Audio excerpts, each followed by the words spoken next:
SERB समाले वज तेरे नाद अनेक संखा कित तेरे वामन हारे ते तेरे राग परी स्यों कहिए कित तेरे गावण हारे गावण तुधनु पावण पानी वह संतर गावे राजा धर्म दुआरे गावण तुधनु चेत गुप्त लिख जानन लिख लिख धर्म विचारे गावण तुधनु ईश्वर परमा देवी सोहन तेरे सदा सवारे गावण तुधनु इंद्र इंद्रासन बैठे देवते अंदर नाले गावण तुधनु सिद्ध समाधि अंदर गावण तुधनु साध विचारे गावण तुधनु जति सती संतोखी गावण तुधनु वीर करारे गावण तुधनु पंडित पढ़न रखीसर जुग जुग वेद नाले गावण तुधनु मोहनिया मन मोहन सुर्ग मच प्याले गावण तुधनु रतन उपाए तेरे अठसठ तीरथ नाले गावण तुधनु जोध महाबल सूरा गावण तुधनु खाणी चारे गावण तुधनु खंड मंडल वर भंडा कर कर रखे तेरे दरगाह से ही तुधनु गावण जो तुध भावण रत तेरे भगत रसाले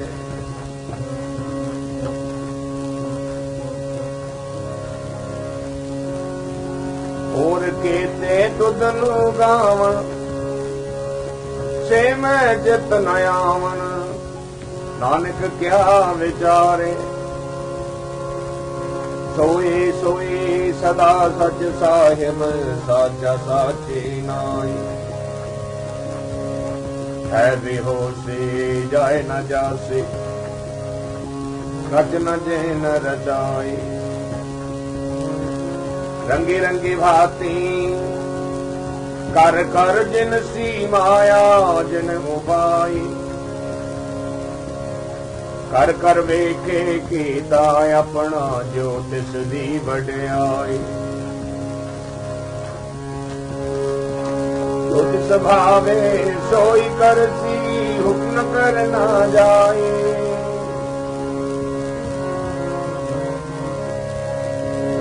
जो तिस भावे सोई करसी फिर हुक्म न कर ना जाए सो पातशाह साह पातशाह नानक रहन रजाए सो पातशाह साह पातशाह नानक रहन रजाए।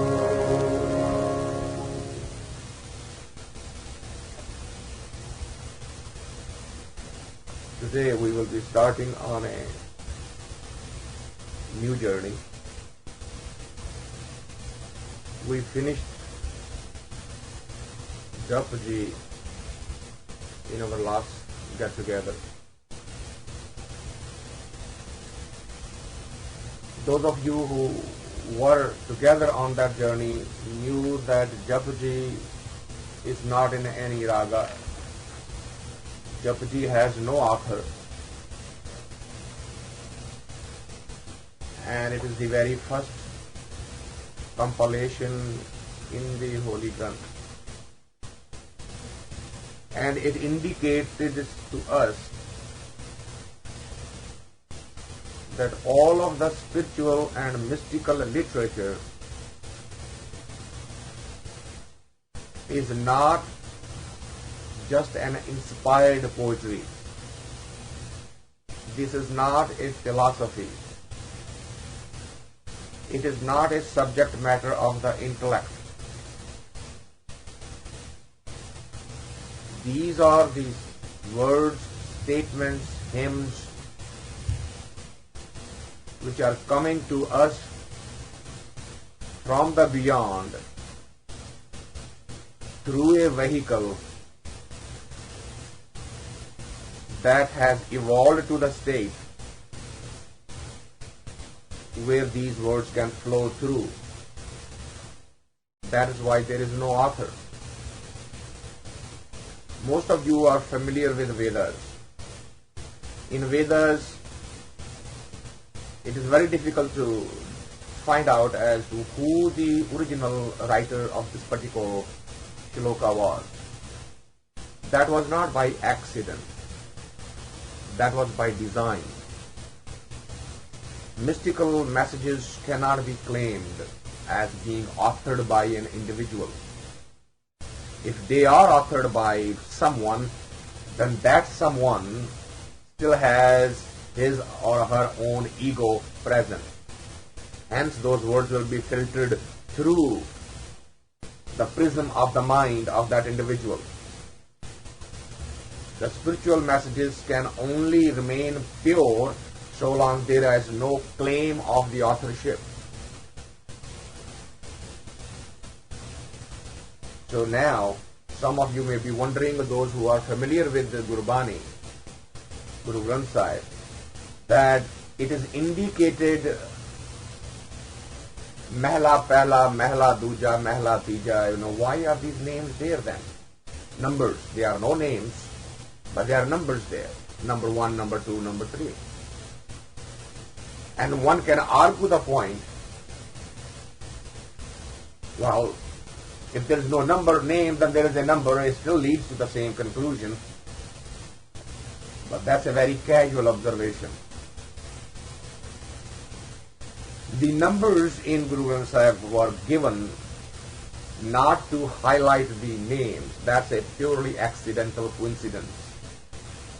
It was given to highlight the movement of the time because the compilation took place over a more than a 2-century period. Now, one generation is considered to be about 25 years. And you will notice that as the generations move, the language, the colloquial wording, as well as the meanings, as well as the significance, they start changing. Something that was not allowed in the language 100 years ago, today we use it very, very casually.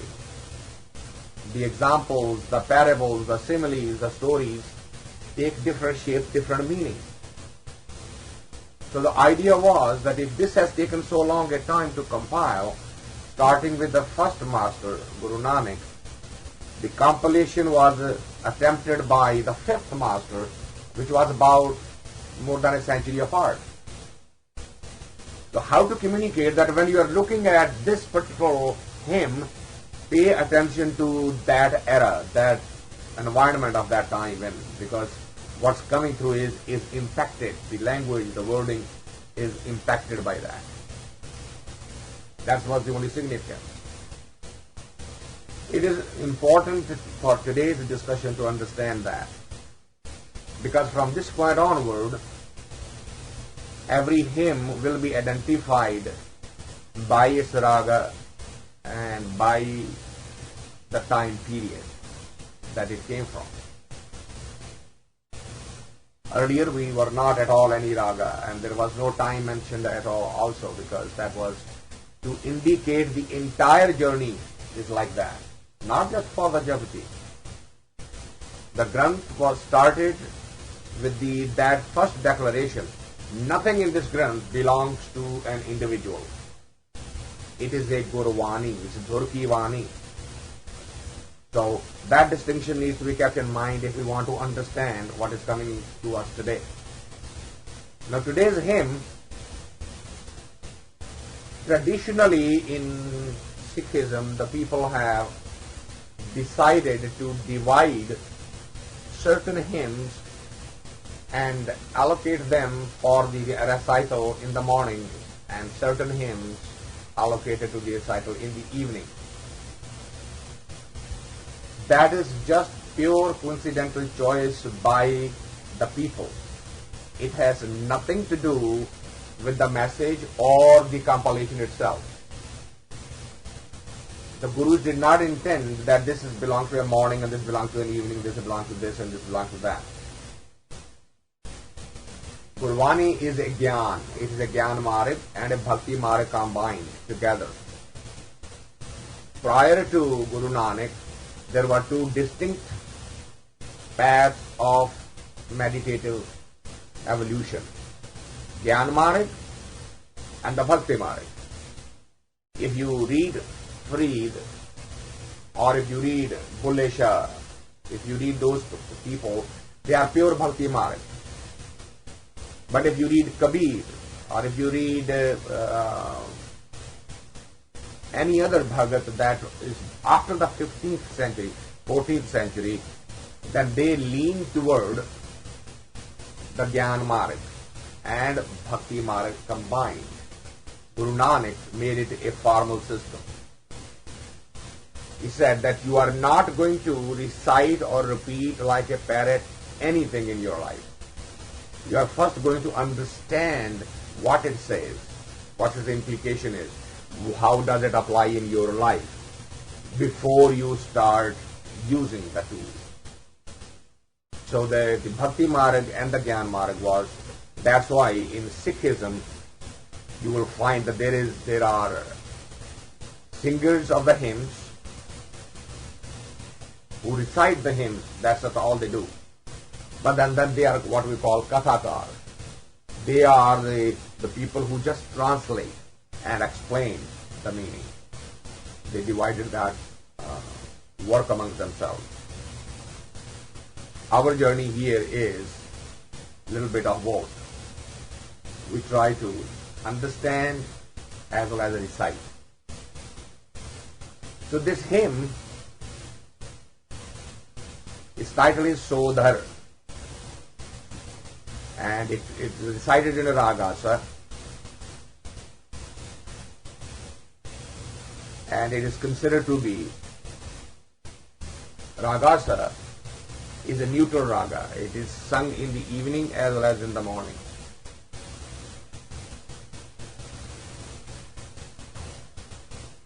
Now when I talk of raga, I am talking specifically, strictly from Gurmat or Gursikh perspective. I do not know what is the name of this raga in the Shastriya Sangeet and what the name would be and what the tradition would be, so because I'm not trained in that classical environment. In Gurvani, it is strictly its style of singing and everything is quite different. So that's not our objective today, so we will not go into that. Just want to hint that in the ragasa, the composition that I played for you was in ragasa. And the first master, and the title is Sodhar. Literally translated means that place. And it's very important to understand that we are going to need to suspend the grammatical and the intellectual things that will hit as we read the lines. This particular hymn has been repeated 3 times in the Holy Granth. We read this first time in Japji also. In Japji, because there was no raga, its construction was slightly different. Here it is because it's in the raga, to meet the meter and the musical measure, some extra words have been added. The meaning is not any different. Those of you may be wondering, why repeat? It was already in Japji, why to bring it here? Well, as I said, Japji has no raga, hence it is not necessarily to worry about the rhythmical flow. Whereas here it is sung with instruments in a particular raga, hence there are some extra words. Meaning remains the same.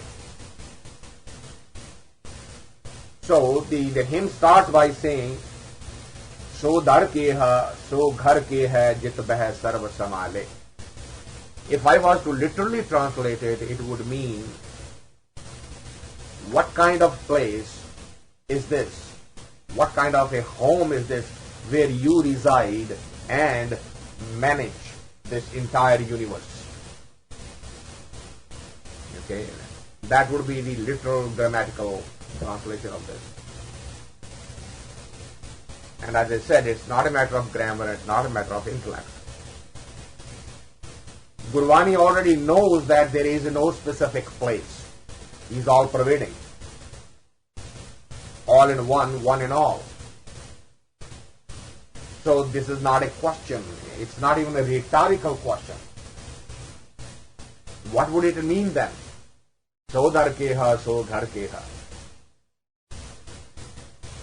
These are the musings of wonderment, pure vismad. In that state of existence, when you cannot put anything into a language, anything into words, you might have experienced in your own life such a situation. You go to a concert and somebody sings, or you listen to a poetry and somebody says a beautiful line with an idea which touches you. Now, how do you describe what's happening to you? At the most you can say, wow. At the most you can say, repeat it again. What does that wow means? It is touching the nerve and it is leaving you beyond words. Bhai wow. क्या बात है? क्या ख्याल है? What a thought. But what is that doing to you inside when you say what a thought? It is that wonderment. Basically, what you are expressing is that I am feeling something which I am not able to put it in words. And the typical example given in this case is that if you feed a sweet to a person who has no tongue and then ask him to describe the taste, what would he do? He's helpless. The tool that would describe the taste is missing, even though he would attempt at it. In this case, situation is pretty much similar. On the surface, we think that we have the tools, we have the language, we have the understanding, and we know what's going on, yet we cannot put it in words.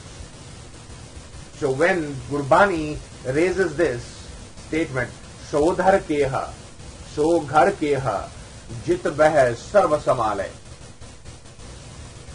it's basically trying to communicate that there is no such specific place. There is no way to communicate, there is way no to put in words as to if the child asks you, where does God live? What would you say? Well, he lives on the 9th cloud. Well, where is the 9th cloud? How do I see it? How do I get to it? Suddenly you will become.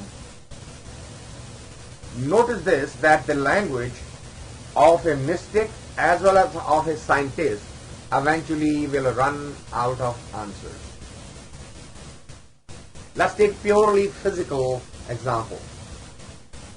Because once we understand this secret, the rest of the hymn will become very easy to follow. Let's say that the scientist comes along and say, well, the matter is made of molecules. Okay. Here is a molecule. H2O. One molecule, 2 hydrogen and 1 oxygen. There is a drop. And then you say, well, what is that molecule consist of? Then you'll break it. You say, well, it consists of hydrogen and oxygen. And this secret, the rest of the hymn will become very easy to follow. Let's say that the scientist comes along and say, well, the matter is made of molecules. Okay. Here is a molecule. H2O. 1 molecule, 2 hydrogen and 1 oxygen. There is a drop. And then you say, well, what is that molecule consist of? Then you'll break it. You say, well, it consists of hydrogen and oxygen. Okay, now he has broken down into what we call elements. Alright? What is the element made of? Oh, then he's going to go and break that atom. Well, it consists of atom, and the atom has a neutron, electron, and a proton. And you say, well, okay, what's electron made of? Well, there are two types, positive and negative charges. Aha. Can you break it further? What is that, positive and negative? He's run into problem. He cannot go any further now. But can you break the nucleus? Okay, yes, I have meson and I have these particles. Okay, what's in there? Well, I don't know. In all of the scientific experiments, then we devise a number. We assume a number. Assume it to be a delta. Assume it to be a beta. Assume it to be a alpha. That is not known. And that makes the rest of the equation go. Similarly, if you come to the mystical side of it, and you start talking, the God is this grade, this grade, this grade, sooner or later you run out of the grade. How great? Let the child keep on asking why, and you will run out of answers. Both the scientists and the mystics know that the language will run into a barrier. It has its limitation. And then you can ask the question, well, why there is a limitation? Why can't we solve this problem? Well, the problem is unsolvable. Not that we are incapable of it. It is. That's why it is called a mysticism. It is a mystery. If the mystery can be solved, then it's no more a mystery. This is a mystery. It will remain a mystery. It cannot be solved. So when you run into a mystery, what do? You just surrender. You just go into a pure wonderment, pure state of ecstasy and say, wow, what a beautiful design. What a beautiful creation.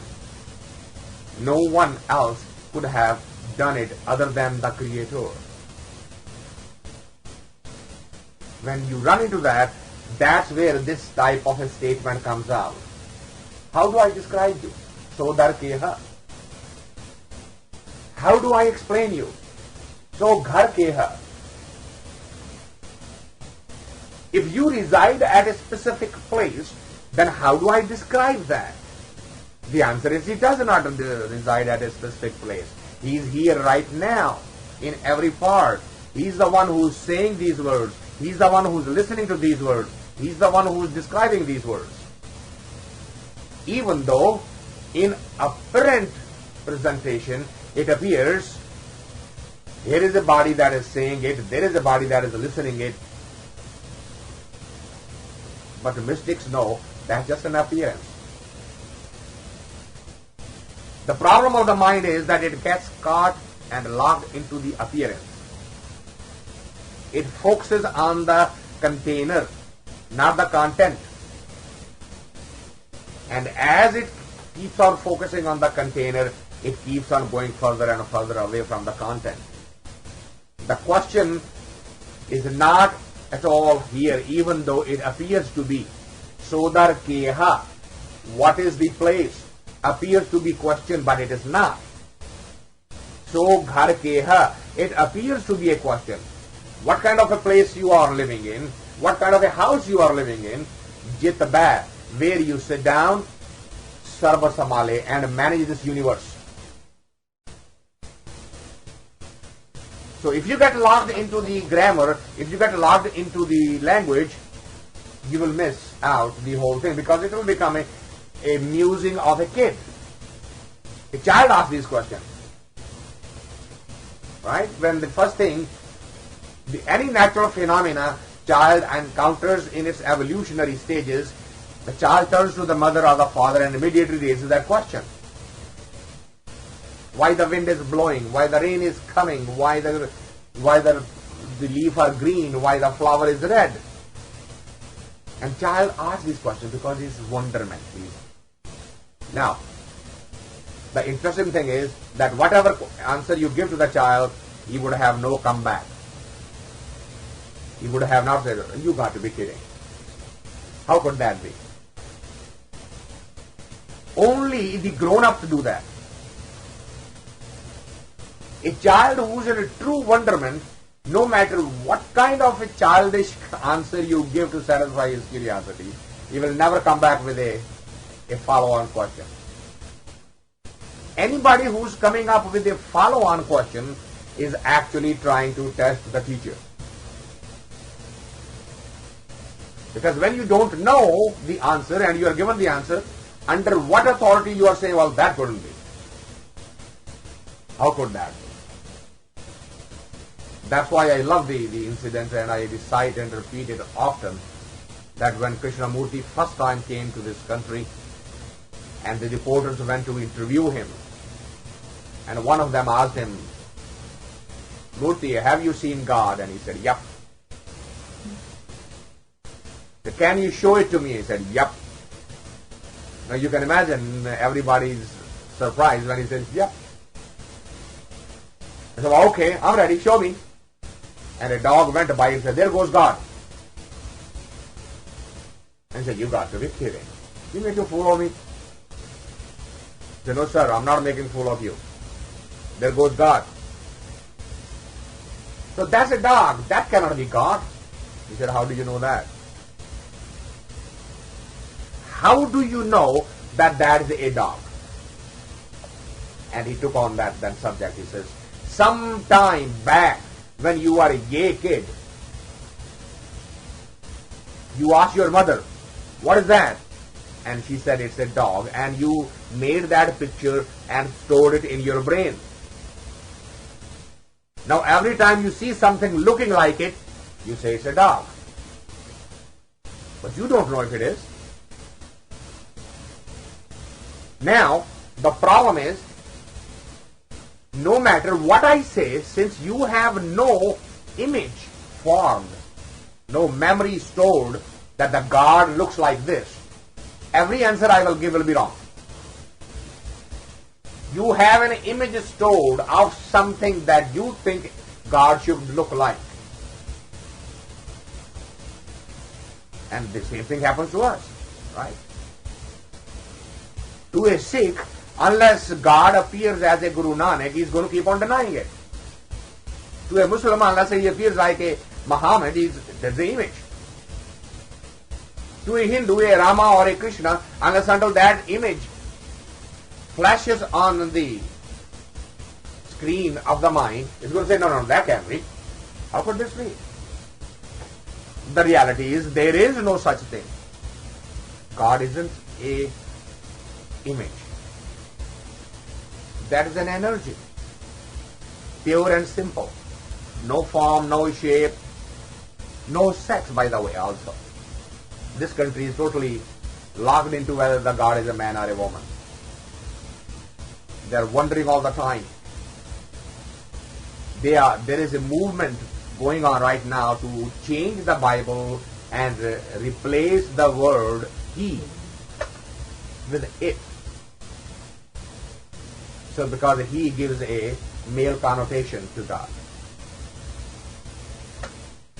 That is the arrogance of a human existence. I'm spending this time so that you can understand the very first statement appears to be a question.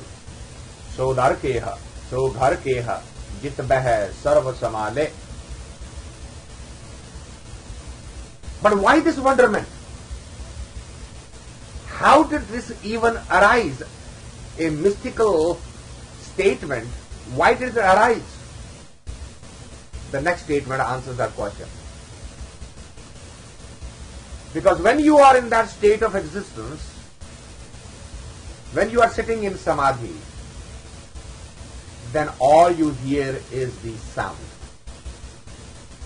That soundless sound, that anhad naad, that clapping of a single hand.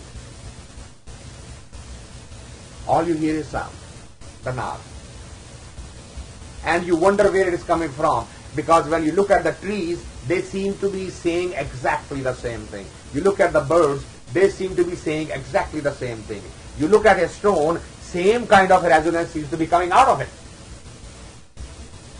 Now again here, the training will come into place. To a Hindu, an Om will appear. To a Muslim, a Allah will appear. To a Christian, an Ameen will appear.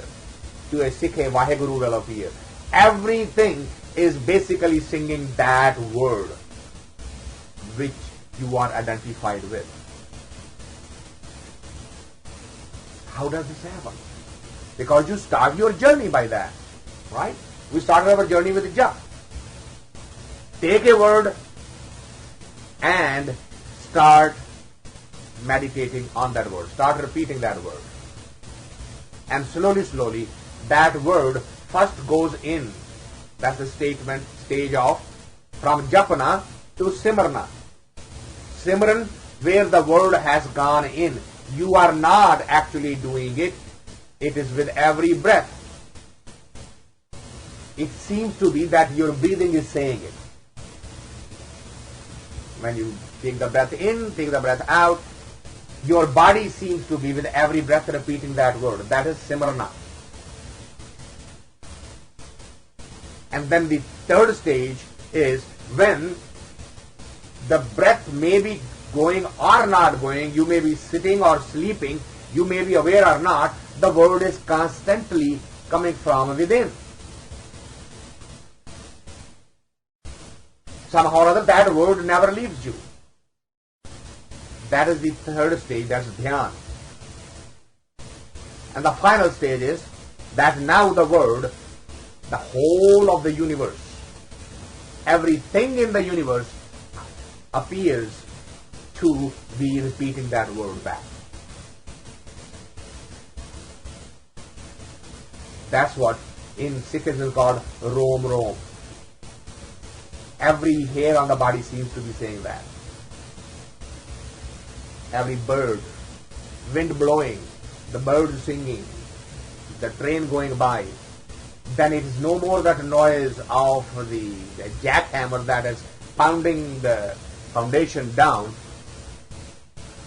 People will shut it down and say, I'm tired of this noise, and the person in Samadhi will be hearing that mystical sound, that word. That is the secret why the Sikhism does not, actually it forbids to leave the world and do that. I say, how would you know? When you are gone to the other side and you say, I'm going to leave this world. I don't like this place. I am going to go sit on a Himalaya someplace. Well, okay, fine. Go sit on the Himalaya. And I'm going to do meditation. Oh, fine, go do meditation there. Then what? How would you, what is the measure? What is the yardstick? What is the test for you that the journey that you have taken is actually helping you to evolve? How would you know that? When you are within the universe, every step of the way is a test, whether you are evolving or not. Think of a situation that you sat early in the morning and you spend 2 hours and 3 hours in meditation and you think, oh my God, what a peaceful person I am. And then you go out to pick up the newspaper and the newspaper is delayed. And he comes after an hour and now you get mad at him and say, you dummy, you wasted 1 hour of mine. What happened to the meditation? What happened to the 3 hours, 2 hours, 1 hour that you spend in meditation? Is that the result? That the delay of paper brings in a response of anger, frustration, disappointment? Or is it getting you to the place where it tells you something seriously must be wrong, otherwise he is not late? Does it bring the sympathy, compassion, or does it bring the anger? So if the anger is increasing rather than reducing, you know you aren't going the right way. If the greed is increasing rather than coming down, you know you are not going the right way. If the ego is getting strong, I every morning get up at 2 o'clock. How proud I am. While the people are all sleeping. And not only that, I take a shower, I sit down, and for 2 hours I meditate. Ha ha ha ha ha. What a great man. If that itself has started resounding inside you, what a great man, guess what? You suddenly became not so great. You were better off before. Now the ego is getting crystallized, it's getting refined, it's coming from the back door. Earlier it wasn't, at least you are aware of it. A thief always knows I'm a thief. But people like me, they are thieves, but they don't know. They have no problem in taking anybody's anything when the opportunity comes. But they don't call themselves thieves. So the state going to the Himalayas or jungles is forbidden for that reason, that it does not help you to evolve. It gives you an illusion. Stay in the world.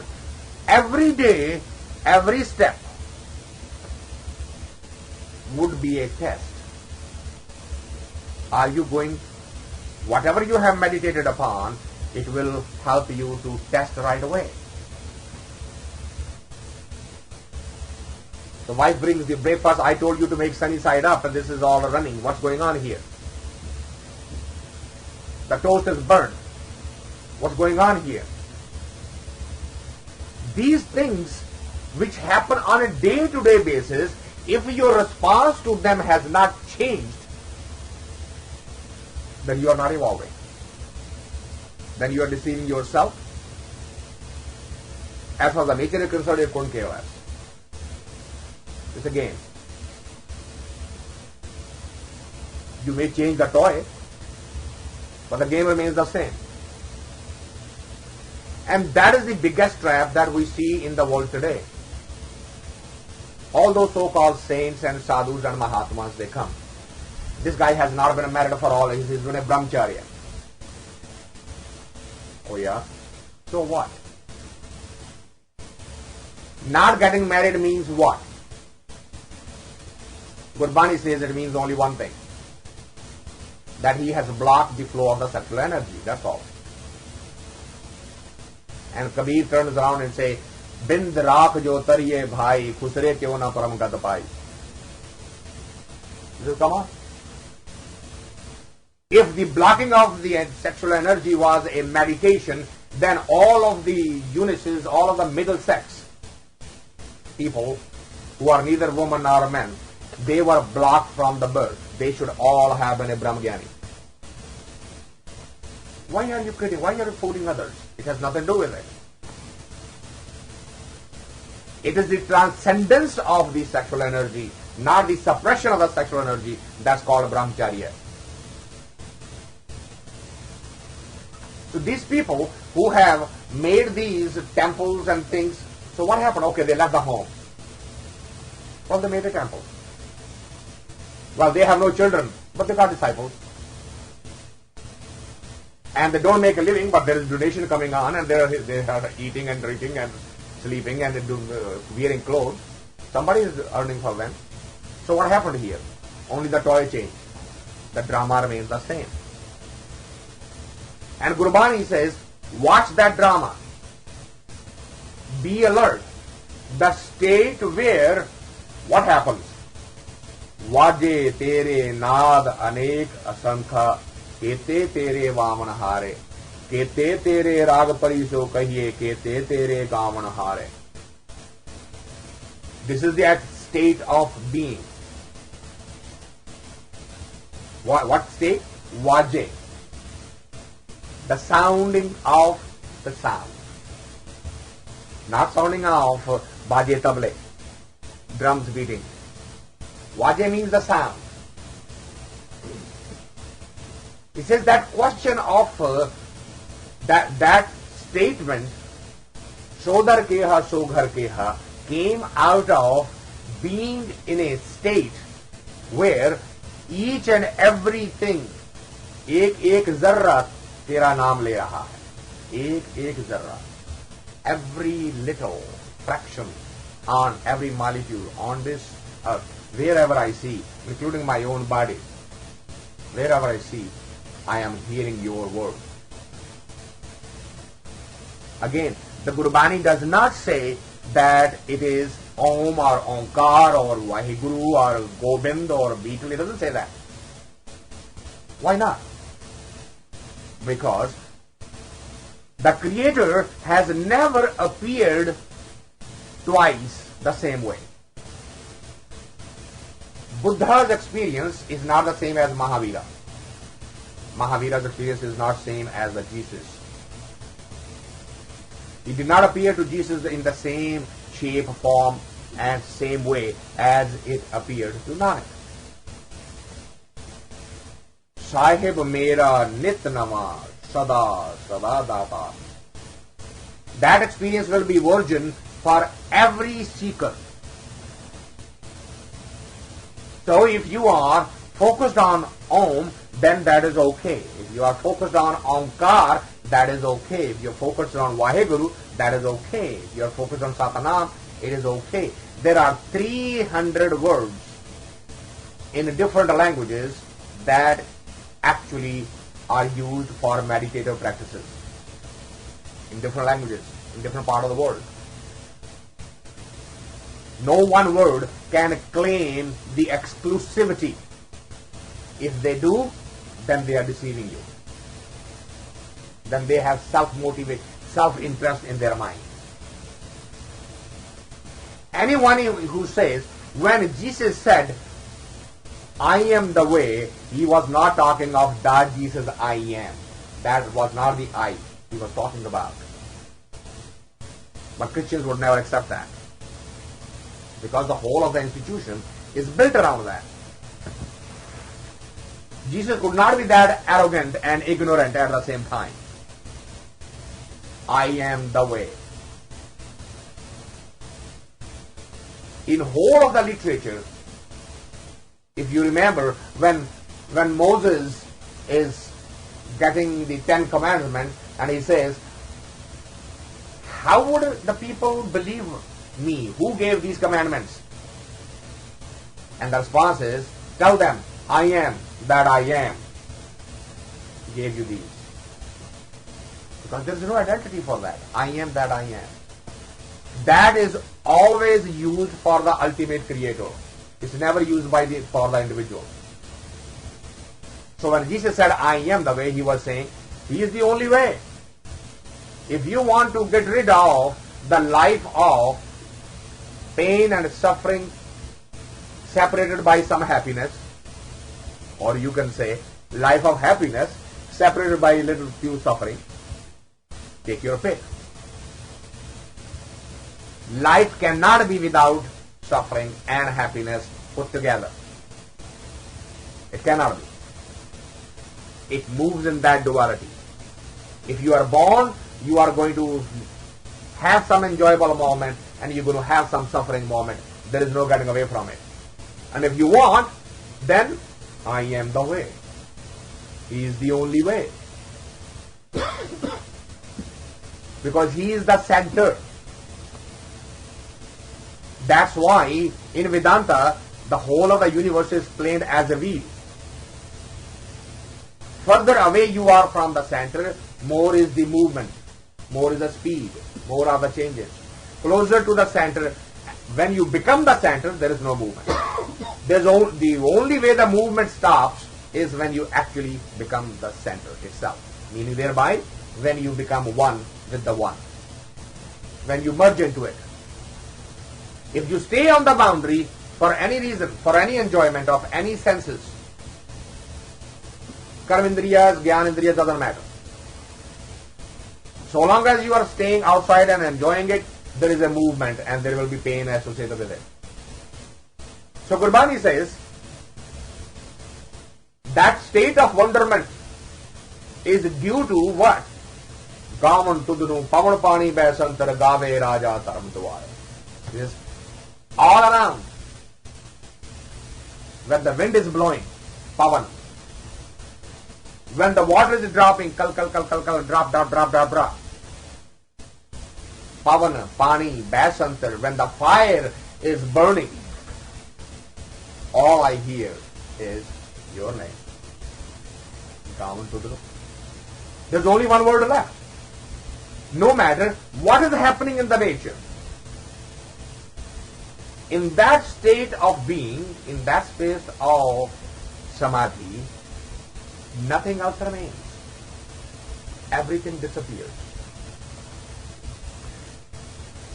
It only disappears to the one who's at that state. To rest of the people, you will be just like you and I, sitting quietly, peacefully. That will be it. From the outer, you will not be able to see the difference. As a matter of fact, if you look at the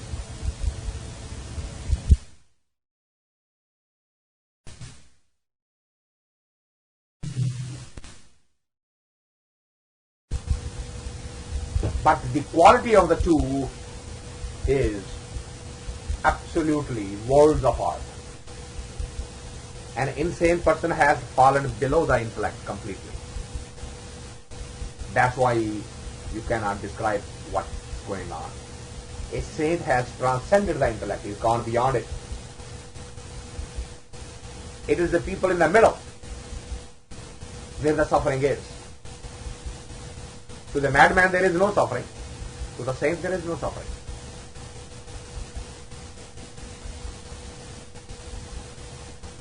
You know, it just reminds me of a beautiful Urdu poet who says, चलता जा अगर तू मकसदे सफर रखता है, राहत इस दुनिया में किसने पाई है अनीस, जो सर रखता है वो दर्द सर रखता है. If you have a head, you're going to get a headache. There is no way.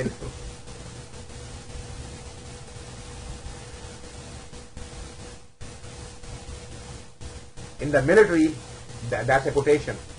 Bigger the head, bigger the salute, bigger the headache. Right?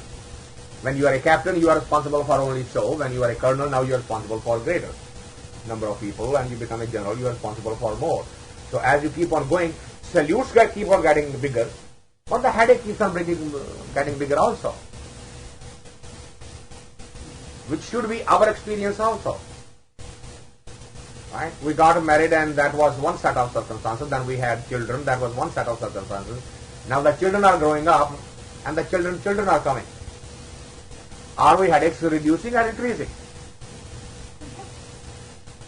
Are they going down? Are we getting free now? Has never happened. If any one of us is sitting and waiting, let me make sure my children get married off and then I will get into meditation. I have a news for you. That day will never come. It has never come for anybody on this earth. None of us are exception to that rule. Because it will catch you so slowly, so nicely. Now the new bride will come in the house and then she needs to be celebrated. And she needs to be helped to set up a home and set up an environment and need to be introduced to the family. Before you know, she will have a child. And then she's going to say, would you not, grandma, help me? Would you not babysit for me? Would you not find the time? Well, you raised yours. I don't know. Maybe, you are the only experience I can go by. Guess what? You are again in the same cycle. Nothing has happened. And Gurbani points out, if you stay in that mode, good luck to you. The eternity is not in any hurry. It's not worried, oh my God, Jaswant is not meditating anymore, so he's going to have one more birth to take anyway. He doesn't care. So Jaswant can take it to 84 million births. Where is the eternity going to go? And why should it worry? Why should it hurry? If there is any urgency, that would be on Jaswant's part, not on the eternity's part. So if you want to get there into that wonderment, here is the stage where you will have to get to. Where? गावन तुदनु चित गुप्त लिख जानन लिख लिख धर्म विचारे गावन तुदनु ईश्वर बर्मा देवी सोहिन तेरे सदा सवारे. These names are familiar to us. Ishar, Brahma, Devi, these are all mythological, historical. That's why we call it mithas. Mithya, Jama, Itihas. Mithas. Something which is a myth but is described as a history is called mithas. We of our own knowledge, awareness, do not know if there was ever a Brahma. Well, this has been for eons of years ago. Okay, fine. We accept it. This is called Mitha. So, in this whole hymn, these names are given meaning what? Only to indicate that as to that particular sadhak, that seeker, when he thinks of Brahma or thinks of Ishar, Vishnu, it will be the same name, resounding of the same name. To us, the Brahma and the Ishar words appear to be different, and they conjure up different images. Brahma is the one who gives the birth, Vishnu is the one who takes care of us, and Shiva is the one who destroys us. Now that's a image that we have created. Creator has no such plan, no such. In order for us to understand, we made it simple. Any energy that we cannot handle ourselves, we gave it a name. That's why if you look at the other tradition in India, which is of the feminine energy, we know there are 7 Devis, Tinwasi Mata kehne, Kali Mata hai, Chandi Mata hai, Durga Mata hai, right? Those names came from the same concept. That system of meditation said that energy is a female energy and has these 7 categories in it. Those who came with the Trimurti, Trishul, like in Christianity, it is Father, the Son, the Holy Spirit. In Hinduism, Brahma, Vishnu and Shiva. So they saw the energy as male energy and said, here is a creator, here is a sustainer, here is a destroyer. But that's for us only to be able to explain it, to understand it, to comprehend it. That's not a reality. Now, I'm making a very bold statement here. You say, well, how do you know that's not a reality? And I usually use the example. If the child is asking you, what is the time? And you look at your watch and say, it is now 9:50. And the child says, say that again. And you look back, is it 9:50 now? We still say it's 9:50. Yet, the moment we said 9:50, it has moved on. We cannot perceive the time as a continuum. So what do? We divide it into segments. We divide it into seasons, the seasons into the months, months into days, days into hours, hours into minutes and seconds, so that we can perceive it, so that we can deal with it. The whole of the universe, whole of the creation is a continuum. It does not stop and stand at a one place. The energy does not have the divisions. That this is a creator energy, this is a destroyer energy. It is one energy. And when we were looking at Japji, Eka Mai, Jute Vyai, Tene Chele Parvan, Ik Sansari, Ik Pandhari, Iklai Diwan. We spent some time on that, understanding this, that this whole of the game is Ik, the one. If it is multi-faceted, it is the creation of the mind, so that it can put some arms around it and be able to understand. Mind cannot perceive, mind cannot deal with a continuum. That's why those divisions are. So these names that are appearing in the hymn are pointing to us toward that system of knowledge. And it's saying, Gavan tudnu chit gupat likh janan likh likh dharam vichare. We have a mythological two images, Chitar and Gupt. And the history or the story between is that these are two people who have been given the assignment, one documenting all our positive, the other documenting all our negative. Those are given names Chitar and Gupt. The reality is there is no such thing. But we know that we have the action in positive and negative. And the interesting thing is that we also know that the negative should be punished. Isn't that interesting? Who made that the negative should be punished? We did. The Creator didn't. It's just a choice. Creator has no judgment about anything. Because if he is a judge, then he is like us. If he forgives or punishes or rewards, then he is like us. But we cannot perceive something that does not have characteristics of human. So we start giving him the name. And Gurbani says, that is so. Apine aap sajyo, apine rachyo now. Rachyo, rachana. His name comes out of the creation. He has no name.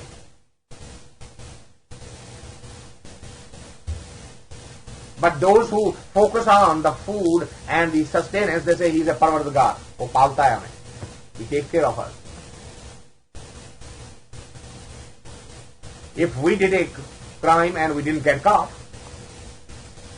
we कहते वो दयालु है, उसने बख्श दिया. The only thing is that we did here and we didn't get caught. The thief is the one who gets caught, not the one who actually steals. It's the one who gets caught. There are a gazillion of those who never get caught. For them, he is a dayalu. He bakshind hai. He forgives. No, nobody is forgiving you. It's a pure coincidental thing that you did a choice here and you didn't get caught. But that action has been recorded. It's there. You can't run away from it. Whatever the choices you have made, that is the eternal law. Hukam arzai chalana nanak likhya nav. All of that will is written. It is inside everyone. Make a choice, have a consequence. So good, bad, right, wrong is only a human perception. Paap pun is only a human perception. It is not the Creator's perception. Creator just made these and made these choices available to us. But we have in our own mind, Gavan tudnu chit gupt lik janan lik lik dharam vichare, Gavan tudnu Isar Brahma Devi, Sohin tere sada sware, Gavan tudnu Indra Indrasan baithe, Devte andar nale. Again, Indra is a mythological picture of someone who's in charge of the rain. When the rain should come down and when the rain should not, in which area, what time. Again, it's a human creation. It's a mythological image. And the Gurbani is saying, when the name of the Indra or the image of the Indra comes, there is Gavan, there is sound. Sound of what? Your name. Only one word. All around in the universe. And it just keep on making a list of that experience. It's explaining, it's making a list of the experience in physical, non-physical, temporal, historical. It doesn't matter where the memory comes, where the focus goes, that seeker, that individual entity who is sitting in samadhi, all is hearing that one word, that one name. Kaman tudnu jati sati santokhi, Kaman tudnu veer karare. Jati sati. Jat means the one who is capable of blocking the flow of energy. That's Jat. Sati, the one who follows the path of the truth. Veer, the one who is brave in war. These are the characteristics. This is thinking of those, looking at those, paying attention to those is the same resounding. So the whole of the list, Gaman Tudunu Pandit Padana teacher, somebody may be sitting on the Vedas and delving into the words. As far as the seeker is concerned, delving into only one word. That's the only word that is resounding back, reflecting back. Jug Jug Veda Nale, Gaman Tudunu Mohniya Manmohan, Surga Mach Pyale, Gaman Tudunu Radhanapai Tere, Aksat Tirath Nale. Think about any, there are considered to be 60, Aksat means 68, 60 Jama, Aksat, Sat, 60, 68. These are considered holy places in India, 68 of them. Once upon a time, there was a belief system that if you go to each one of the places and have a bath in there, all of your sins will be forgiven. The reality is that those are symbolic. The Aksat Tirath are within the body. As you start meditating and the energy starts evolving, you yourself will see each knot, each granthi that you transcend through, you will find that itself is a tirath. Aksat Tirath Nale. He says thinking of that is the same word. Gaman Tudunu Jod Mahabal Sura, Gaman Tudunu Khani Chare, Gaman Tudunu Khand, Mandal Brahmanda. Khand means the divisions, the parts. Now Khand Prithvi, the way to describe the earth was to divide it in 9 parts and look at each part. These are the divisions that was done by Brahma. If you read the Vedas, they are of that old Vedic science period. Today the earth may be divided into in a different system, 7 seas and so much land and so much this. Gurbani is talking of those words.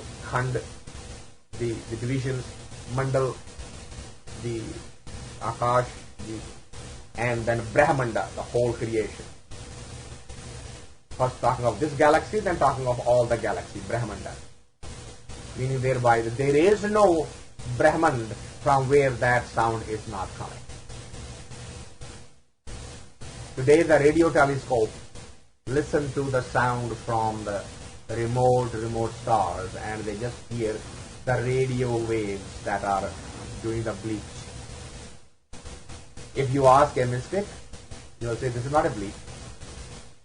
This is the sound of that same name, same word. He will be into that pure ecstatic state of existence.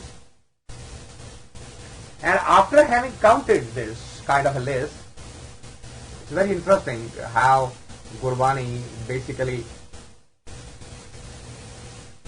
takes the ego element completely out of it. Because if we leave the list this way, then it will still leave the impression with someone that, well, somebody did write a list, somebody made it, and there will be an I associated with it. And Gurbani says, say tudnu gavan jo tu hor kete tudnu gavan se main chetan hai avan nanak kya vichare. He says, I have no clue This list has nothing to indicate as to how many others out there are. Right? I mean, we only know, we may be able to recognize the body only in the body forms.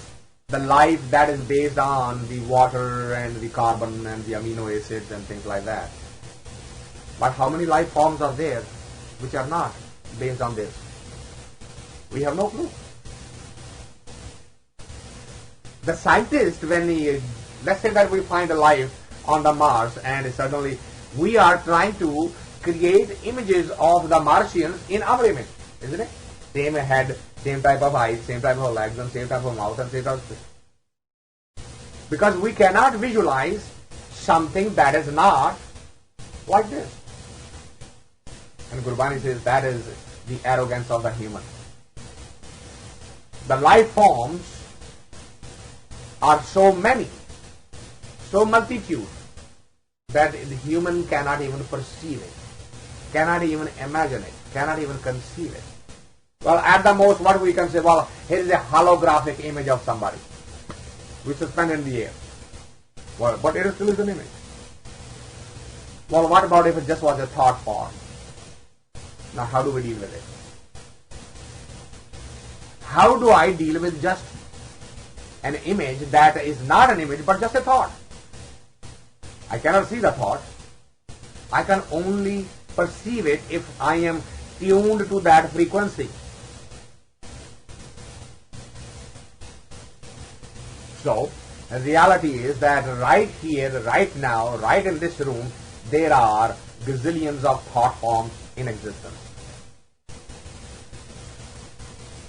And now the fiction writers have begun to write books around those type of, so you will start seeing the movies where the thought forms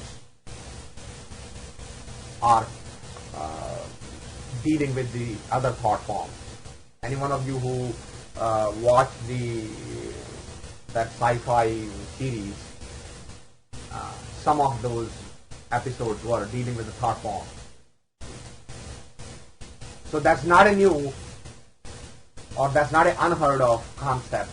Gurbani acknowledges that human mind-body system has no capability to even begin to imagine ਹੋਰ ਕੇਤੇ ਤੁਧ ਨੂੰ ਗਾਵਣ ਸੇ ਮੈਂ ਚਿਤ ਨਾ ਆਵਨ.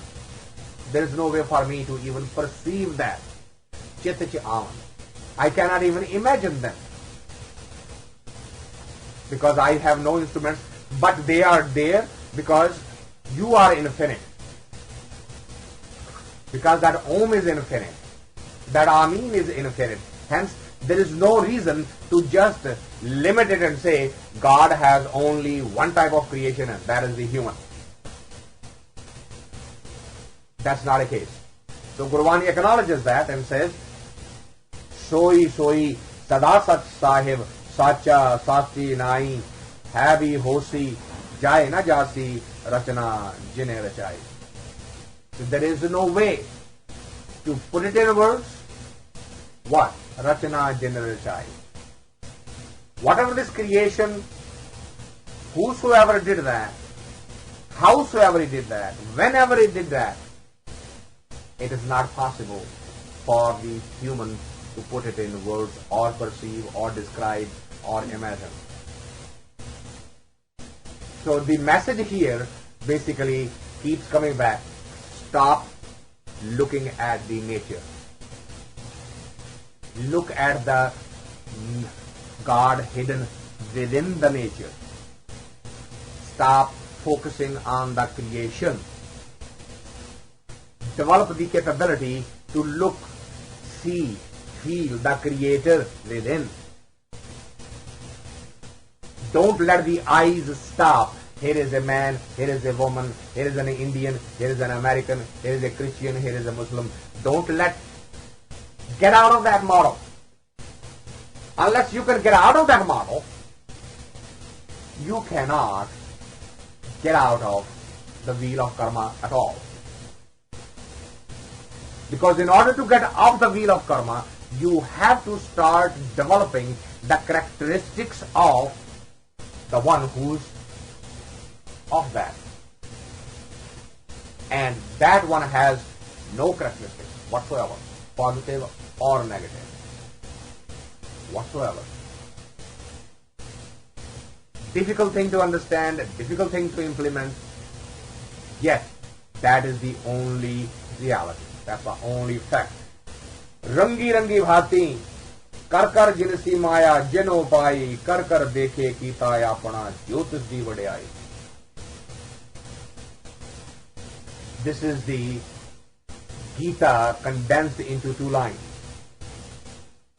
Literally. Whole Gita's message was, he is the doer, and it's a leela, it's a drama, and he is enjoying the drama. He's not sorry why he created the drama. He's not feeling sad. He's not feeling mad. He's not feeling anything. It is a drama, it's a creation, and it's a leela. And the drama never has any purpose, just the drama. When you go to see a play, and somebody asks you, why did you go there? What would you say? See a play. Or so what? We had fun. Is there any more objective than just having fun? And Gurbani says, this whole creation is his fun. And you say, well, that's nice. I'm sitting suffering here and he's having fun. Well, wait a minute. Your suffering is not his responsibility. You are sitting suffering here not because he wanted you to suffer. He gave you the choices. You made the choices. All of the consequences are flowing from your choices. And I remember there was a smart girl sitting in one of the families who said, Uncle, I didn't choose my parents. Yes, you did choose your parents. Somewhere along the time, along your evolution, you did choose that. Nothing but nothing is accidental, coincidental, happening to you only. Well, how can you say that? Well, the problem with the mind is that when it makes a choice, it puts a seed. And each seed needs that time to grow, to become a fruit. And depending upon the seed, the time can be 1 minute or 1 lifetime. We sow the seed, but then we forget. When the results come, oh my God, what did I do to deserve this? If the fruit is in your lap, you did sow that seed. The fruit is a proof of that fact. How come I am getting the cancer and that guy is okay? Wow, you did sow the seed of getting the cancer in the body at this stage of your life. If the cancer has come to you, it is a proof that somewhere along the line that seed was sown, that choice was made, and made by you. You cannot get away from that. Nature does not make these mistakes. It does not play Russian roulette with anybody.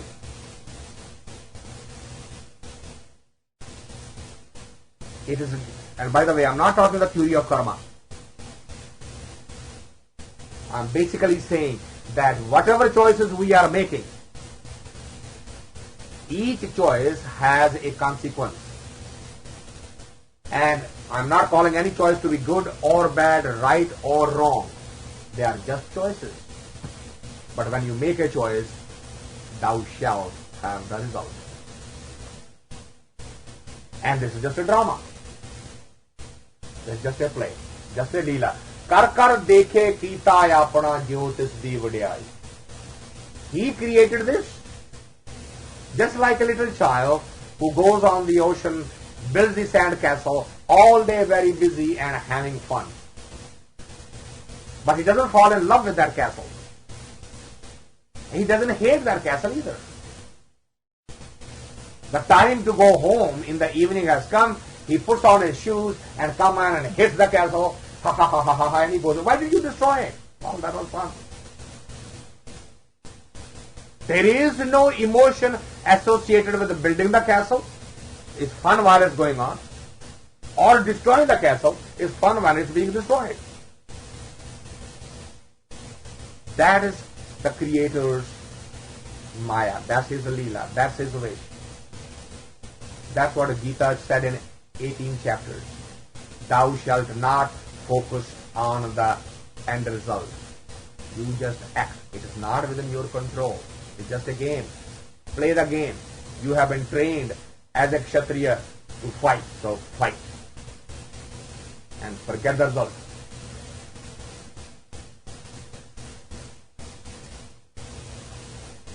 कर कर देखे कीता अपना ज्योतिष दी वड्याई ज्योतिष भावे सोई करसी फिर हुक्म न करना जाई सो पातशाह साह पातशाह नैनक रहन रजाई. He does what he wills, how he wills, when he wills, and no mortal has a say in that. So what is the mortal to do? The mortal can only accept the will. Thy will be done. If the mortal challenges the will, then that's a choice.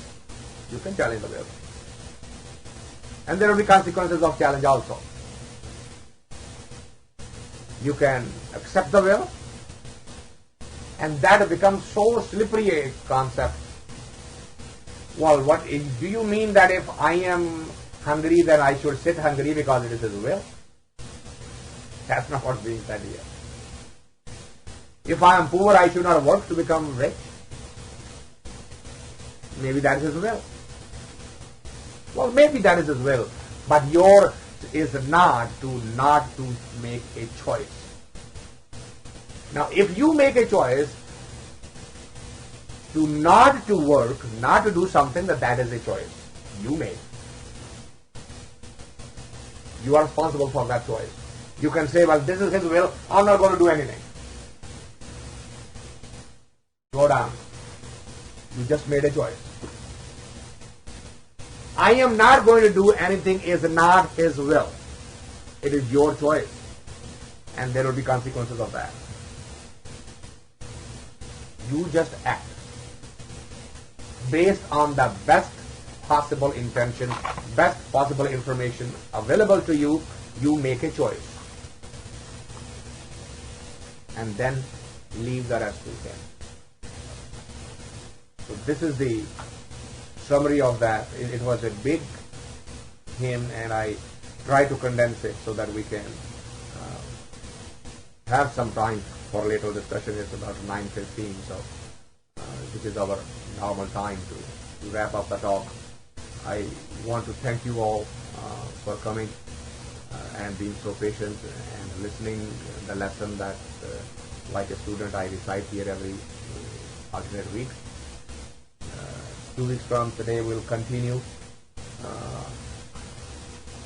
and hope you will join us again. If anything that I have delivered to you touches your heart, then take it as a message from the beyond. That's not mine. I haven't said it. It came and it went to you. If anything that hurts you and makes you mad and angry, that is coming from my ego or my ignorance. For that, I'm sorry. I hope you forgive me. With that, we will open for any questions or discussion. Thank you all.